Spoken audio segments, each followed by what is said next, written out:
नमस्कार, शाम के 7 बजे हैं। खबर दमदार के साथ मैं हूं अनुपम। शुरुआत करते हैं 4 तस्वीरों के साथ, जिसके जरिए आपको हाथरस केस पर सुबह से लेकर अभी तक का पूरा घटनाक्रम समझाते हैं। पहली तस्वीर आप देखिए। जैसे ही सुबह आज मीडिया को गांव में जाने की इजाजत मिली, सबसे पहले न्यूज 18 ने पहुंचकर पीड़ित परिवार से बातचीत की। दूसरी तस्वीर में आप एसीएस सोम अवनीश अवस्थी और डीजीपी तेज चंद्र अवस्थी को देख सकते हैं। दोनों ने पीड़ित परिवार से मुलाकात की, परिवार की सारी शिकायतों को सुना है। और तीसरी तस्वीर है प्रियंका और राहुल के सियासी पर्यटन की।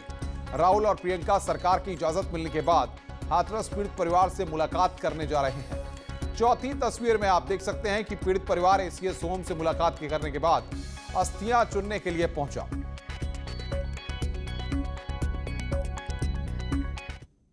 उत्तर प्रदेश के एसीएस सोम अवनीश कुमार अवस्थी से मुलाकात के बाद पीड़ित परिवार ने विसर्जन के लिए अस्थियां चुन ली हैं। अस्थियां लेकर पीड़िता का भाई रवाना हुआ। मंगलवार रात को पीड़िता का पुलिस ने रात के अंधेरे में अंतिम संस्कार करा दिया था। इसके बाद से परिवार के लोग अस्थियां चुनने के लिए नहीं जा रहे थे। कोई न्याय नहीं मिला। एक मैं इंसानियत के नाते वहाँ से अस्थियां ले आया। क्या अभी डीजीपी और एसीएस यहाँ पे घर आए थे तो उन्होंने क्या कहा आपसे? उन्होंने हमसे सवाल नहीं किए, हमने उनसे जवाब मांगे हैं। उन्होंने बोला एसआईटी की टीम जो गठित की गई है वो आपकी सारी बातें सुनेगी और जब भी आपको हमारी जरूरत है आप हमें बुला सकते हो। हमने सिर्फ उन्हें शिकायत दर्ज की है हमारी, जिससे शिकायत थी, जहाँ शिकायत थी वो बताया उन सब। डीएम की क्या शिकायत की है? डीएम से क्या शिकायत थी? ओपनली सर सबको पता है, डीएम ने जो किया है वो जितनी बदसलूकी की है हमारे साथ सब जानते हैं। क्या उन्होंने कहा था कि डीएम के खिलाफ कार्रवाई करेंगे? जी, उन्होंने सिर्फ ये बोला है कि हम जाके इसके खिलाफ आगे कार्रवाई करते हैं। अभी पूछताछ करते हैं फिलहाल। क्योंकि डीएम ने लगातार आपके ऊपर अत्याचार किया था। जी तब तक ये अस्थियों को विसर्जित नहीं करेंगे। एक छोटे से अभी अस्थियों का विसर्जन आप कब करेंगे? जब तक इन्हें न्याय नहीं मिलेगा। और मैं एक बात बता दूं, ये अब हमारे हाथ में है तो कंफर्म नहीं है कि हमारी दीदी की अस्थियां हैं, मगर हम एक इंसानियत के नाते उठा के लाए हैं। हम थोड़ा सा तो देखना पड़ेगा सर, क्योंकि प्रशासन ने आपको आपकी बहन को देखने नहीं दिया था चेहरा, तो इसीलिए आपको ये लग रहा है कि आपकी बहन की अस्थियां नहीं है। जी नहीं लग रहा, हमें पता ही नहीं है कब तक विसर्जन कब करेंगे? जब तक न्याय नहीं मिलेगा उन्हें, जब तक दोषियों को फांसी नहीं होगी तब तक ये रहेंगे। राहुल गांधी और प्रियंका गांधी हाथरस जाते वक्त मथुरा में रुके हैं। ये एक्सप्रेस वे की तस्वीरें अभी हम आपको दिखाने जा रहे हैं, जहां पर राहुल और प्रियंका ने चाय पानी पिया। इस दौरान प्रियंका ने मीडिया से बातचीत भी की।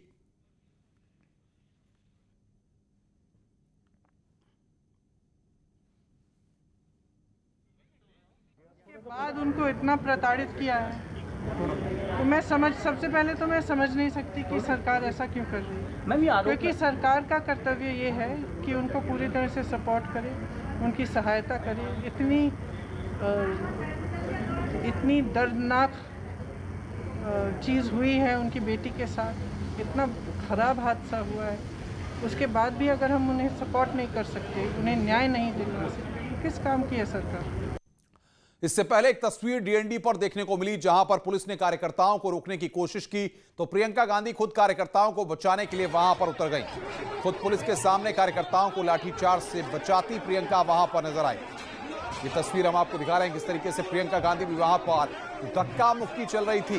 कार्यकर्ताओं के साथ वहां पर जो झड़प हो रही थी, उस दौरान वहां पर गाड़ी से उतर के नीचे उतरी हुई थी। प्रशासन सैकड़ों की संख्या में, दर्जनों की संख्या में हाथरस के उस गांव में कैसे जा रहा है? दूसरा सवाल, राहुल गांधी जी, प्रियंका गांधी जी ने कहा वो अकेले जाने को तैयार हैं। अगर वो अकेले जाने को तैयार हैं तो फिर 144 की वायलेशन कैसे है? पहले भी आपने उन्हें अकेले जाने से रोक दिया, वो अकेले जाने को भी तैयार थे, आप रोक क्यों रहे हैं? और अब आपको 5 तस्वीरों में हम दिखाते हैं कांग्रेस का पूरा सियासी ड्रामा। पहली तस्वीर आप देखिए, राहुल गांधी जब अपने घर से रवाना हुए। दूसरी तस्वीर में आप देख सकते हैं कि प्रियंका गांधी कार चला रही हैं और उनके बगल में भाई राहुल गांधी बैठे रहे। इस दौरान दोनों कई बार हल्के फुल्के अंदाज में बात करते नजर आए। तीसरी तस्वीर में जब राहुल गांधी का काफिला दिल्ली नोएडा को जोड़ने वाले डीएनडी पर रोक दिया गया। राहुल प्रियंका के साथ 35 सांसदों के साथ सैकड़ों कार्यकर्ता मौजूद थे। पुलिस ने धारा 144 का हवाला देते हुए उनको रोक दिया था। जब राहुल हाथरस जाने की जिद पर अड़े तो प्रशासन ने उन्हें सिर्फ 5 लोगों के साथ जाने के लिए मंजूरी दे दी। राहुल प्रियंका के अलावा उनके साथ केसी वेणुगोपाल मुकुल वासनिक और अधीर रंजन चौधरी हाथरस के रास्ते पर हैं। जब राहुल प्रियंका के साथ कार्यकर्ताओं को पता चला कि प्रशासन ने उन्हें जाने की मंजूरी नहीं दी है तो वो पुलिस के साथ धक्का मुक्की करने लगे। इसके बाद बजूरन पुलिस को वहां पर बल प्रयोग करना पड़ा और वहां पर इस दौरान झड़प भी हुई। इधर हाथरस की घटना को लेकर सियासत चरम पर है। पश्चिम बंगाल की सीएम ममता बनर्जी ने कोलकाता में मार्च निकाला। उन्होंने यूपी सरकार पर निशाना साधते हुए कानून व्यवस्था पर सवाल उठाए। वहीं आरएलडी नेता जयंत चौधरी कल हाथरस जाएंगे।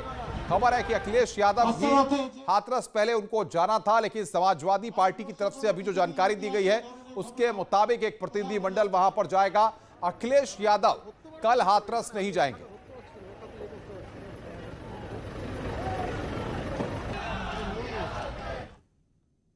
एसीएस सोम अवनीश अवस्थी और डीजीपी हितेश चंद्र अवस्थी ने हाथरस पहुंचकर पीड़िता के परिवार वालों से आज मुलाकात की। इस दौरान अवनीश अवस्थी ने पूरे इत्मीनान से परिवार के लोगों की बात को सुना, उनकी शिकायतों को सुना और हर बात को उन्होंने बाकायदा पेन से नोट भी किया और पीड़ित परिवार को न्याय दिलाने का पूरा भरोसा दिलाया है। बहुत सारी बातें उन्होंने कही हैं और उन सब बातों को हम लोगों ने नोट भी किया है। हम लोगों ने, जैसा मैंने अभी प्रेस कॉन्फ्रेंस में बताया है, हमारी एसआईटी 3 अधिकारियों के भी जाएगी और एक एक बिंदु पर उनसे जो है नोट करके उसका हल निकालने का कार्रवाई की जाएगी। परिवार के जहां तक वहां से मिलने के, उनके परिवार मिलने का सवाल है, 5 लोग अगर कोई भी जाएंगे, कोई भी जाना चाहेगा तो जा सकेंगे। जो सत्यता की जांच के लिए या कुछ ऐसा लगता है कि परिवार बार बार बयान बदल रहा है, तो जो जांच आप लोग देखिए, हम परिवार से मिले हैं। परिवार ने बहुत अच्छे से अपनी बातें हमको बताई हैं। जांच पर सहमत? जहां तक जांच का सवाल है, जांच ऑनगोइंग है और उस ऑनगोइंग जांच में अभी कुछ भी टिप्पणी करना ठीक नहीं है। दूसरा ये कि परिवार के एक एक सदस्य से बात की है और एक एक सदस्य ने अपनी बात हमसे रखी है, जो हम लोगों ने नोट कर लिया। वहीं उत्तर प्रदेश के डीजीपी हितेश चंद्र अवस्थी ने कहा कि हमारी प्राथमिकता पीड़ित परिवार को न्याय दिलाने की है थी और एसआईटी ने एक रिपोर्ट दी है। उस रिपोर्ट में कुछ चीज़ें थीं जिनको देख करके निर्णय लिया गया है। बस इतना ही मैं इस स्टेज पर कह सकता हूँ। मुख्य आरोप जो सर परिवार का है कि लाश को क्यों अंतिम संस्कार के लिए परिवार की इजाजत नहीं ली गई, इसके बारे में मैं कोई टिप्पणी नहीं कर सकता। ये स्थानीय स्तर के निर्णय हैं। परिवार ने अपनी जो आशंकाएं और चिंताएं हैं उससे हम लोगों को अवगत कराया है। हमने उस पर विचार किया है और उस पर यथापेक्षित निर्णय संबंधित अधिकारियों को सूचित कर दिए गए हैं और वो उसके हिसाब से कार्रवाई करेंगे। क्या यहाँ अपोजिशन के लीडर अब आ सकते हैं? मैं इस बारे में यहाँ के स्थानीय अधिकारियों को निर्णय लेना है कि कितनों को आना है, कब आना है, कैसे आना है। वो लॉ एंड ऑर्डर से जुड़ा हुआ सीधा मसला है। इधर हाथरस कांड पर मुख्यमंत्री योगी आदित्यनाथ ने साफ कहा है कि अंतिम व्यक्ति को भी न्याय मिले, इस पर सरकार का जोर है। जबकि स्मृति ईरानी ने राहुल के दौरे पर कहा कि कुछ लोग राजनीति कर रहे हैं, वो न्याय दिलाने की लड़ाई नहीं लड़ रहे हैं। वर्तमान समय में अपराध के नए नए तरीके निकाले जा रहे हैं। लोग अभियोजकों के सामने ऐसे मामलों में प्रभावी पैरवी कर अधिकतम दंड दिलाने की चुनौती, इसके लिए आप सभी को विभिन्न विधिक प्रावधानों की पूरी जानकारी रखते हुए सदैव अद्यतन रहना आवश्यक है। सहायक अभियोजन अधिकारी प्रशिक्षुगण से मेरी अपेक्षा है कि अंतिम पीड़ित व्यक्ति तक न्याय दिलाने में आपकी क्षमता का पूरा उपयोग होना चाहिए और इसके लिए हमें अपने आप को तैयार करना होगा। कोई भी राजनीतिक दल, कोई भी राजनेता स्वयं अगर किसी भी विषय पर राजनीति करना चाहता है तो एक लोकतांत्रिक देश में मैं उस नेता को रोक नहीं सकती। लेकिन जनता ये समझती है कि उनकी हाथरस के तरफ जो कूच है वो उनकी राजनीति के लिए है, इंसाफ के लिए नहीं है। किसी भी व्यक्ति के लिए, भले ही वो संवैधानिक पद पर हो या ना हो, इस बात की टिप्पणी करना कि जिस पीड़िता का बलात्कार होता है वो अपनी मर्जी से गई है, इससे बड़ी निंदा की बात कोई नहीं हो सकती। मैं महिला मंत्री के साथ साथ उस विभाग की मंत्री हूं जिसके अंतर्गत महिला आयोग आता है। महिला आयोग वर्तमान में 1300 एक्टिव केसेस को परस्यू कर रही है पूरे देश में। आज हाथरस कांड को लेकर जमकर हंगामा हुआ है। मेरठ की तस्वीरें हम आपको दिखाते हैं। यहां पर पुतला जलाने को लेकर पुलिस और नेताजी आपस में भड़ गए। पुलिस और प्रगतिशील समाजवादी पार्टी के कार्यकर्ताओं में तीखी झड़प हुई है। कार्यकर्ता पुतला जलाना चाहते थे, लेकिन पुलिस किसी भी कीमत पर पुतला दहन नहीं होने देना चाहती थी। काफी देर तक चली मशक्कत के बाद पुलिस ने पुतले को कार्यकर्ताओं से छीन लिया। वहीं इस दौरान महिला कार्यकर्ताओं ने आरोप लगाया कि उनके साथ बदसलूकी की गई। बेटी हम शर्मिंदा है। तो ये तस्वीर हम आपको दिखा रहे हैं कि किस तरीके से पीएसपी वहां पर पुतला जलाना चाहती थी, लेकिन पुलिस ने वहां पर पुतले को छीन लिया। इस दौरान पुलिस के साथ कार्यकर्ताओं नेताओं की वहां पर झड़प भी हुई। छीना चपटी की वहां पर नौबत आ गई। ये तस्वीर आपकी स्क्रीन पर हम आपको दिखा रहे हैं। मेरठ की ये तस्वीरें जहां पर किस तरीके से पुलिस और कार्यकर्ता आपस में ही भिड़ गए। बेटी हम शर्मिंदा है। तो ये तस्वीरें हम आपको दिखा रहे हैं। पुतले को लेकर छीना झपटी हुई है मेरठ में। लगातार हाथरस कांड के बाद अलग अलग शहरों में आज विरोध प्रदर्शन देखने को मिला है। मेरठ में यहां पर पीएसपी पुतला जलाना चाहती थी, ऐसे में पुलिस मौके पर पहुंच गई और पुलिस के साथ पीएसपीएल के कार्यकर्ताओं की झड़प हुई। छीना झपटी की वहां पर नौबत आ गई और पुतले को वहां पर छीन लिया गया। मेरठ की ये तस्वीरें किस तरीके से पुलिस के साथ दो दो हाथ करते हुए पीएसपीएल के कार्यकर्ता आज दिखाई दिए। पुलिस ने फिलहाल वहां पर पुतले को छीन लिया और स्थिति को नियंत्रण में किया। हम बात कर रहे हैं ना, हम बात कर रहे हैं।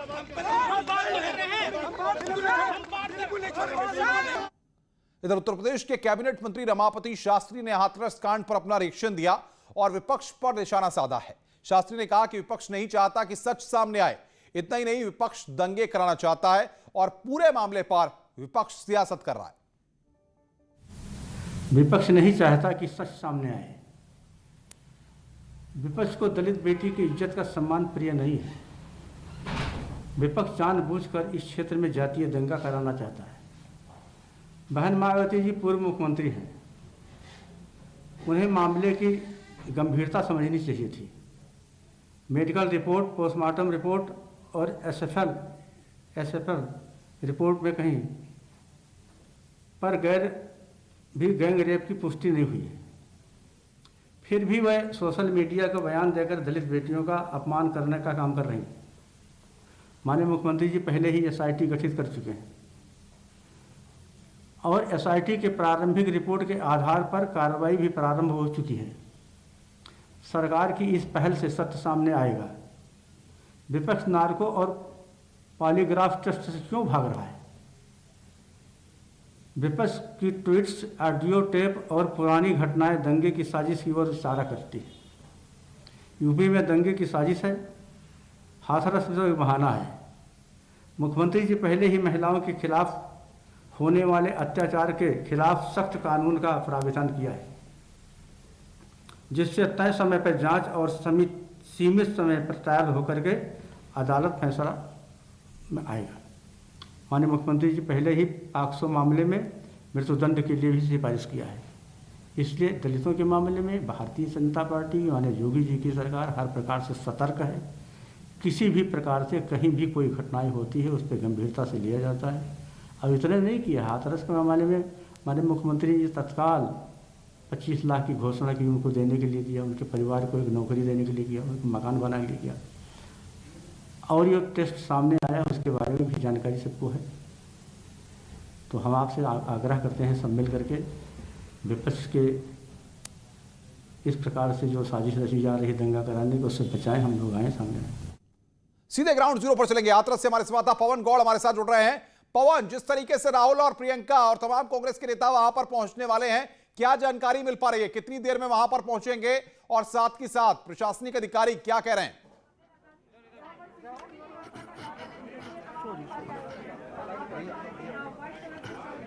देखिए अनुपम, अब से थोड़ी देर बाद राहुल गांधी और प्रियंका गांधी यहां पहुंचने वाले हैं। तकरीबन अभी उनको 15 से 20 मिनट का वक्त लगेगा। मेरे पीछे आप देख सकते हैं कि उनकी सिक्योरिटी वाले लोग जो हैं वो यहाँ आए हुए हैं और यहाँ उनके आने से पहले सिक्योरिटी अरेंजमेंट्स किए जा रहे हैं। आप देख सकते हैं कि कोई भी सबको एक साइड किया जा रहा है। राहुल और प्रियंका के आने से पहले सभी को साइड करके, क्योंकि उनको Z+ सिक्योरिटी मिली हुई है, तो सिक्योरिटी अरेंजमेंट के हिसाब से सारी तैयारियां करनी होती हैं। और अब से बहुत थोड़ी देर के अंदर 15 से 20 मिनट के अंदर राहुल गांधी और प्रियंका गांधी दोनों यहाँ पहुँच जाएंगे, क्योंकि वीवीआईपी मूवमेंट है, सिक्योरिटी थ्रेट होता है। ऐसे माहौल में बहुत सारे जो अराजक तत्व जो होते हैं वो कुछ भी घटना को अंजाम दे सकते हैं। उसके चलते यहाँ लगातार सिक्योरिटी चेक किया जा रहा है। जो उसकी जो सिक्योरिटी इंचार्ज हैं वो खुद यहाँ लगातार मॉनिटर कर रहे हैं सिक्योरिटी की सिचुएशन को। हम देख रहे हैं भारी फोर्स यहाँ पर लगाया गया है। क्या अंदर कोई गया हुआ है? क्या कोई बातचीत कर रहा है पीड़ित परिवार से?